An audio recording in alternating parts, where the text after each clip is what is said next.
Napansin mo ba? Kapag mataba ka, iisipin nila na mataraw ka. Kapag payat ka naman, iisipin nila na may sakit ka.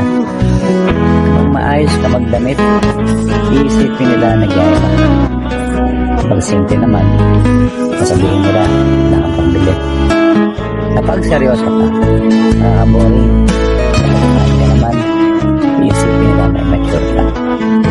Kapag single ka, iisipin nila na malungkot ka. Kapag successful ka, iisipin nila na mayabang ka.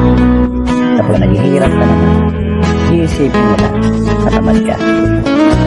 Ano man ang gawin mo sa buhay, meron at meron masabi ang mga tao sa paligid mo. Kaya gawin mo kung ano yung sa'yo. Basta wala kang pinapakang tao at ito ay makakabuti para sa'yo.